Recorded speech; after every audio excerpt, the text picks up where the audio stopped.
Levantar um pouquinho a mão, que eu tento projetar um pouquinho mais a voz, tá? Tem que direcionar para cá, né? Tá certo, então. Uma boa noite a todos, dando prosseguimento ao estudo do Evangelho.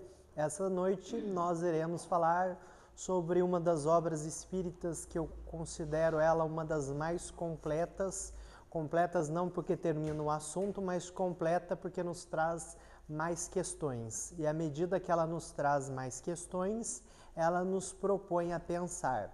E é justamente por nos propor a pensar, por nos propor a ir para além dos aspectos que nós pensamos, para além das palavras, para além daquilo que a gente tem de significado do mundo, que eu considero ela uma das nossas obras espíritas mais completas, que é de Leon Denis, O Problema do Ser, do Destino e da Dor. Livro esse que eu recomendo a todos, acho que independente de religião, de crença, de idade, para que seja realizada a leitura, porque entendo que seria um dos livros que a gente começa a refletir sobre esses três aspectos que vão perpetuar toda a existência e toda a persistência humana. O segundo livro, também muito interessante, O Espírito e o Tempo, de Herculano Pires, pai da Heloísa Pires, que vai estar esse domingo na Cruzada dos Militares Espíritas. Então, quando nós falamos desses dois livros, nós falamos de um aspecto mais filosófico da doutrina espírita. Luiz, mas hoje é dia do Evangelho segundo o Espiritismo. Então, vamos novamente tentar correlacionar essas duas visões. Conforme a gente já comentou e a gente já falou em outras oportunidades, quando nós falamos de Evangelho, nós falamos de uma boa nova, nós falamos de uma notícia, nós falamos de algo que vem para modificar a vida das pessoas. Um evangelho que surge entre 50 a 80 anos depois de Cristo, com várias comunidades. Então, quando a gente fala, era a comunidade joanina, a comunidade de Marcos, a comunidade de Lucas, a comunidade de Mateus, pessoas que ouviram, entenderam, compreenderam e depois de muito tempo, transcrito inicialmente em grego, escreveram isso que hoje a gente entende enquanto Evangelho, que é um compêndio de livros que vão tentar retratar e identificar o que essas comunidades entenderam que Jesus disse. Então, entre aquilo que se fala e aquilo que se compreende, a gente tem um espaço. E por que a gente tem esse espaço? Porque o ser humano, dentro do tempo, ele não vive o tempo necessariamente cronológico. Nós vivemos um tempo que é experienciado, um tempo que nós vivemos ele à medida que nós compreendemos o mundo, que nós estamos abarcados dentro deste mundo, nós vamos nos identificando e nós vamos nos compreendendo. E aí nós vamos para a primeira parte da nossa conversa, o problema do ser. O problema do ser não significa que o ser tem um problema em si, ou que o ser é um problema em si, mas que o ser traz questões para dentro de si. Os primeiros humanos, provavelmente, quando olhavam os céus, se interrogando o que era aquilo ou o que aconteceria, quando viam o sol nascer e o sol se pondo, se questionando muitas vezes se o sol nasceria novamente, da nossa busca de compreensão da realidade e da natureza que nos cerca, da nossa busca de compreensão da quantidade das coisas através dos números, da nossa busca de compreensão da realidade através da arte, ou seja, da nossa busca de significado, nós, esse ser, foi o que? Dentro desse tempo, dentro e abarcado desse tempo, foi construindo os seus processos de entendimento. E vários foram esses processos através dos quais o ser humano foi identificando e foi compreendendo. No início, através da mitologia, através dos mitos, que mito não significa mentira, mas mito é justamente um símbolo que nós utilizamos para tentar identificar e navegar no meio desse caos que é o mundo. Então, os mitos eles surgem como uma narrativa, como uma forma de tentar explicar o mundo, tentar entender por que as coisas acontecem. Por exemplo, os primeiros gregos que eles utilizavam do mito de Hades e Perséfone para tentar entender por que no inverno as folhas, as plantas e os alimentos definhavam, porque Deméter, a mãe de Perséfone, estava triste, porque Perséfone estava no Hades, e na primavera e no verão, quando florescia, quando Perséfone voltava para sua mãe, novamente aqui saía do Hades e voltava ao encontro da sua mãe, como Deméter representava a questão da colheita, da fruta, da fartura. Justamente os gregos, quando eles buscavam esse simbolismo, esse significado do mundo, eles estavam o quê? Tentando entender a realidade e compreender a realidade através dos seus símbolos. A própria religião, como uma sofisticação, sistematizando os mitos, ela procurou o quê? Procurou entender o mundo através de uma leitura daquilo que a gente chama enquanto transcendente, ou seja, aquilo que transcende a própria essência, aquilo que está para além daquilo que nos é observado. Então aqui nós temos os nascimentos das formas e as compreensões pelas quais nós identificamos o mundo. Surgimos os mitos, as religiões, surge a filosofia como uma busca de tentar pensar adequadamente. Pensar adequadamente o quê? Pensar adequadamente tudo e questionar até o nosso próprio pensar. Questionar até o que ponto nós podemos compreender o mundo e até que ponto, na nossa busca de compreensão do mundo, nós somos modificados por aquilo que nós observamos, nós somos modificados por aquilo que nós observamos. Então, surge religião, a mitologia, surge a filosofia como essa possibilidade de tentar se afastar um pouco do mito e tentar, através de uma busca de uma visão racional, uma busca de visão empírica, ou seja, uma compreensão da realidade, entender o que estamos fazendo nesse mundo, qual o sentido, para onde vamos e qual a finalidade de toda essa existência. Essas perguntas correspondem àquilo que nós chamamos o problema do ser. Eles são o problema do ser porque justamente são os problemas que nós, seres humanos, temos em comum. São questões que nós as chamamos de questões universais. São questões universais porque eram válidas para o povo da Grécia e ainda são válidas para hoje. Nós ainda nos questionamos de qual o nosso papel no mundo. Nós ainda enfrentamos processos de tristeza, nós ainda enfrentamos N questões que aquelas pessoas também vivenciavam. E é justamente na nossa busca de compreensão do mundo, na nossa busca de compreensão do outro, que nós vamos alargando, nós vamos transcendendo a forma pela qual nós nos conhecemos e a forma pelas quais nós conhecemos o mundo.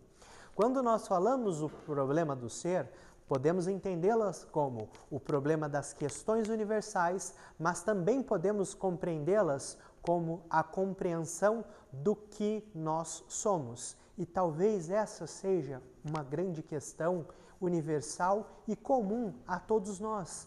Porque justamente a compreensão daquilo que sou é a compreensão daquilo que sou enquanto as minhas limitações e a compreensão daquilo que sou enquanto as minhas potencialidades. Porque à medida que vou me modificando e o mundo me modifica e eu me modifico e o mundo se modifica, fica a questão, dadas essas sucessíveis modificações, aonde se encontra o eu em todo esse processo? Se o eu fosse uma entidade fixa, um monolito, nós certamente não teríamos um problema do ser, porque nós estaríamos estacionados. Mas nós, seres humanos, nós temos esse processo de modificação. É justamente na modificação daquilo que eu penso, daquilo que eu falo e, acima de tudo, daquilo que eu sinto, que nós vamos elaborando e compreendendo qual o nosso papel dentro desse planeta. A compreensão do ser, longe de ser um processo individual, ele é um processo em conjunto. Por quê? É impossível, como dizia Robinson Crusoe, nenhum homem é uma ilha. Nenhum homem é uma ilha porque muitas vezes nós somos influenciados pelas questões.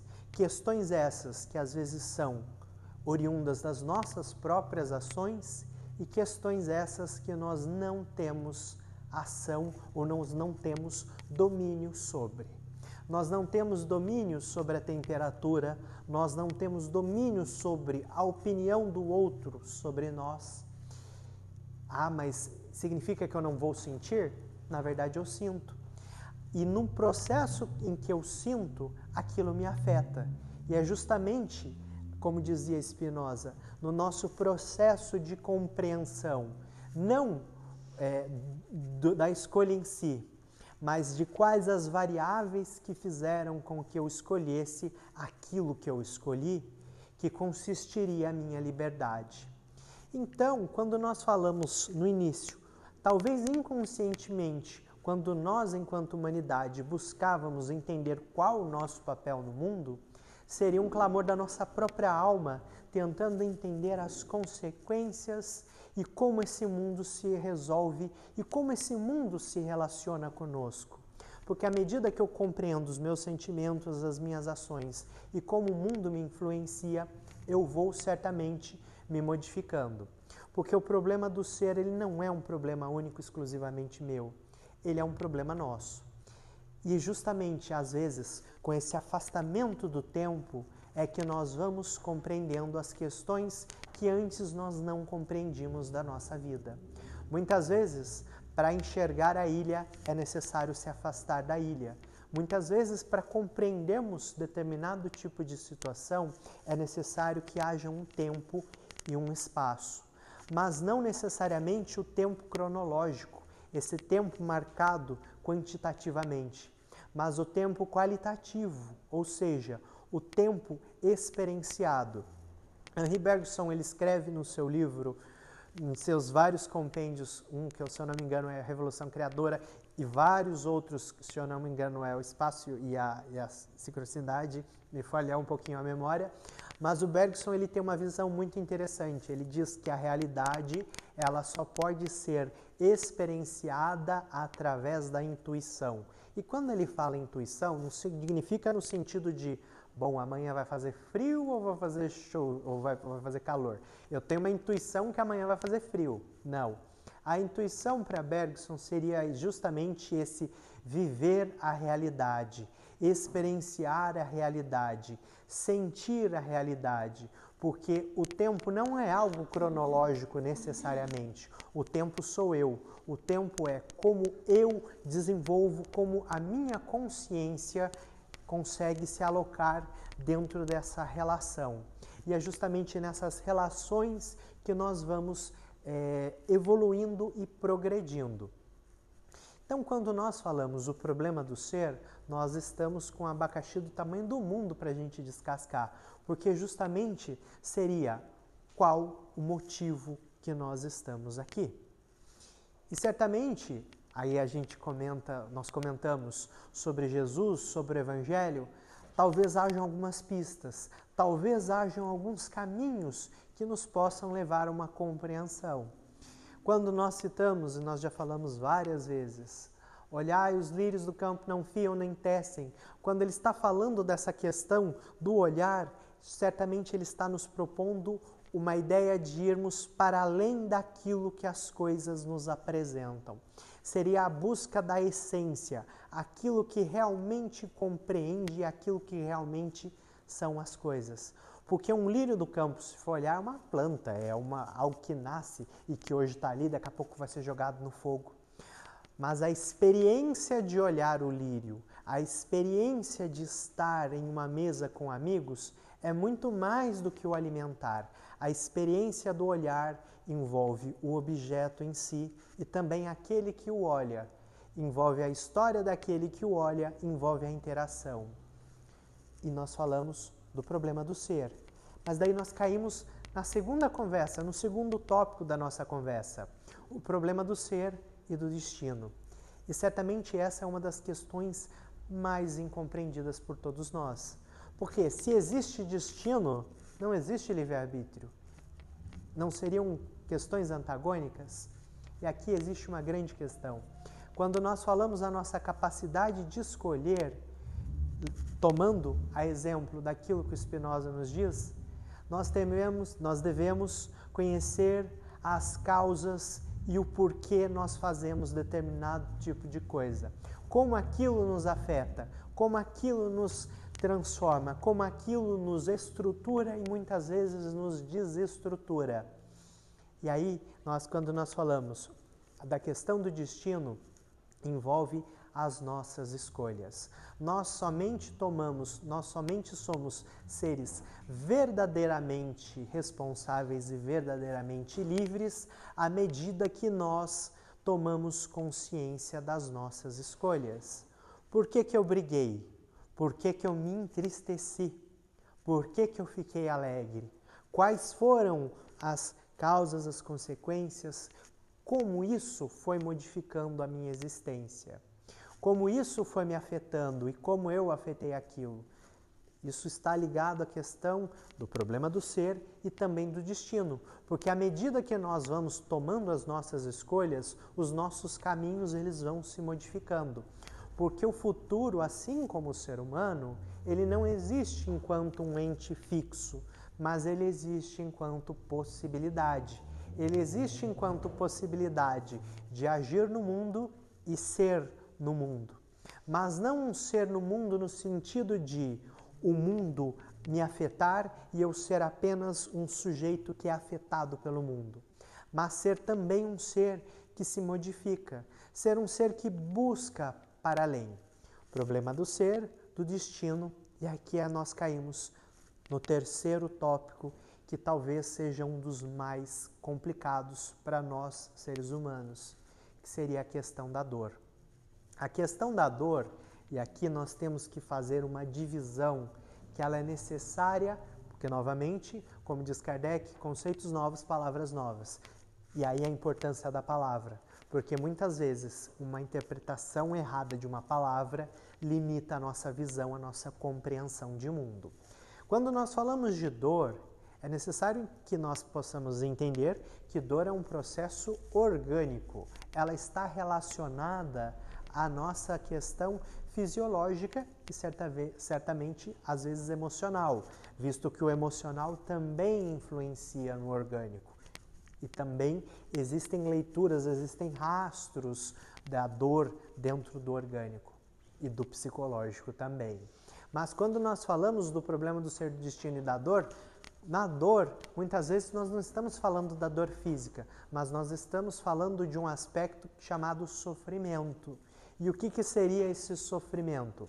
A palavra sofrimento, ela pode, em uma das suas interpretações, ela vem de sobre ferros, ou seja, algo externo que me aprisiona, algo externo que me condiciona.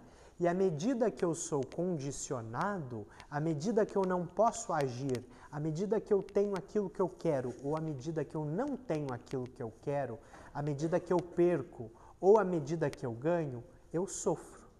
E esse sofrimento, ele somente pode ser bem experienciado quando eu compreendo o porquê eu estou sofrendo. A busca de compreensão de um porquê nos permite vivenciar a vida de qualquer como a vida nos é dita, nos é transformada, nos é apresentada. A doutrina espírita, sobre esse aspecto, ela nos propõe esse processo de reflexão. Vamos novamente tomarmos a questão do Livro dos Espíritos. Qual o meio mais eficaz de evoluir? Resposta dos Espíritos: um sábio na antiguidade vos disse, fazendo referência a Sócrates, que fazia referência ao oráculo de Delfos, aonde nós tínhamos a questão: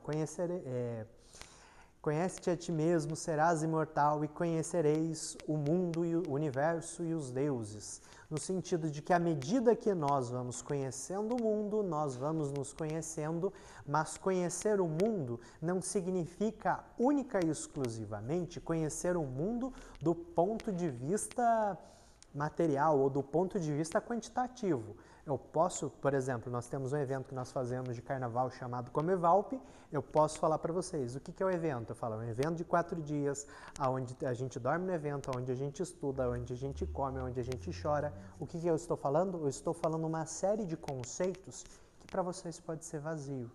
Mas à medida que o indivíduo experiencia o evento em si, aquilo passa a ter um significado para ele. E é justamente esse significado que compreende a nossa essência principal, que compreende possivelmente aquilo que, dadas as medidas, seria a nossa interpretação teológica, uma interpretação espírita para aquilo que Jesus nos diz. Quando nós falamos o Evangelho segundo o Espiritismo, conforme nós já comentamos em outras oportunidades, é o Evangelho sobre as lentes, sobre a ótica do Espiritismo. E a ótica do Espiritismo, ela nos permite olhar para a ilha com o olhar de um espírito imortal. E aqui vem novamente a questão. Quando nós olhamos a vida sobre a ótica de um espírito imortal, e quando nós falamos imortalidade, imortalidade não significa aquilo que não tem um começo, mas significa aquilo que não tem um fim. A imortalidade ela está relacionada ao tempo, a eternidade ela está relacionada ao espaço.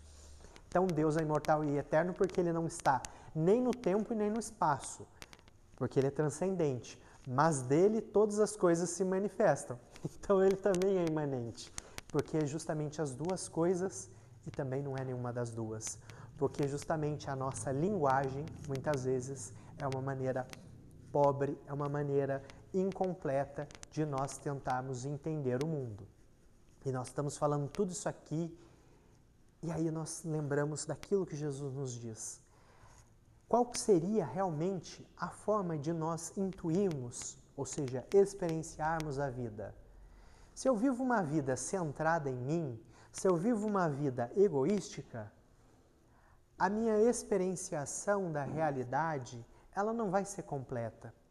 Porque a única forma, o único significado, a única busca, o único meio pelo qual eu vou conhecer o mundo vai estar alicerçado na minha visão. E à medida que a minha visão de mundo ela é limitada aos meus conceitos, o que eu cresço? Nada. À medida que eu convivo, que eu vivencio com aquilo que me é diferente, à medida que eu vivencio com aquilo que muitas vezes é estranho, a minha visão de mundo vai se elevando. Ela vai se elevando porque é justamente pelos contrastes que nós vamos aprendendo. Nós conhecemos o sofrimento porque sabemos o que é alegria. Nós conhecemos o calor porque sabemos o que é o frio. Porque muitas vezes o ser humano ele só consegue compreender as coisas através do contraste. E é através deste contraste que nós vamos buscando navegar nesse caos que é a própria existência. Mas não necessariamente é um caos. É um caos porque muitas vezes nós estamos perdidos. Mas à medida que nós percebemos que existem leis universais, existem formas e existem meios que a doutrina nos diz de compreendermos, experienciarmos e vivenciarmos uma vida transformadora, nós vamos navegando por entre essa vida e criando os nossos próprios significados. Porque o processo evolutivo, o processo de progresso, ele é único e exclusivamente do indivíduo enquanto busca, não que seja enquanto busca em si. Porque a minha visão de mundo ela é minha, mas ela deve ser partilhada para com os próximos, porque muitas vezes a minha visão de mundo pode estar equivocada. E é justamente nesse partilhar com o próximo, estar com o próximo, que nós vamos identificando, compreendendo e alargando a nossa vida e a nossa percepção do mundo. No livro do Eclesiastes, em específico 3, nos diz a questão: tudo tem o seu tempo determinado e há tempo para todo o propósito debaixo do céu. Há tempo de nascer e tempo de morrer, tempo de plantar e tempo de arrancar o que se plantou, tempo de chorar e tempo de rir, tempo de prantear e tempo de dançar, tempo de espalhar as pedras e tempo de ajuntar as pedras, tempo de abraçar e tempo de afastar, tempo de buscar e tempo de perder, tempo de estar calado e tempo de falar. Que proveito tem o homem do trabalho? Tenho visto o trabalho de Deus que deixou aos filhos dos homens. Tudo fez formoso em seu tempo. Também pôs o mundo no coração do homem, sem que este possa descobrir a obra que Deus fez desde o princípio até o fim. Já tenho entendido que não há coisa melhor para eles do que alegrar-se e fazer o bem na sua vida. Justamente, talvez, seja esse a nossa principal forma, o nosso próprio sentido. A busca de sentido individual, tem uma música que eu gosto muito do Jesus Milton Nascimento, que ele fala: longe se vai sonhando sem fim, e ele fala: eu, caçador de mim, porque é justamente essa busca de si e de se perder, mas às vezes no se perder, se encontrar, porque aquilo que achávamos que éramos não era aquilo que realmente éramos. O ser humano, muito longe, muito diferente de uma obra pronta, não é uma obra, mas é um projeto em construção. Porque à medida que eu me construo, eu construo o mundo. E construindo o mundo, eu vou enxergando um pouco mais a face de Deus. E vejo a face de Deus através da face do próximo, porque o próximo, no fundo, é o que mais próximo eu tenho de Deus. Uma boa noite a todos.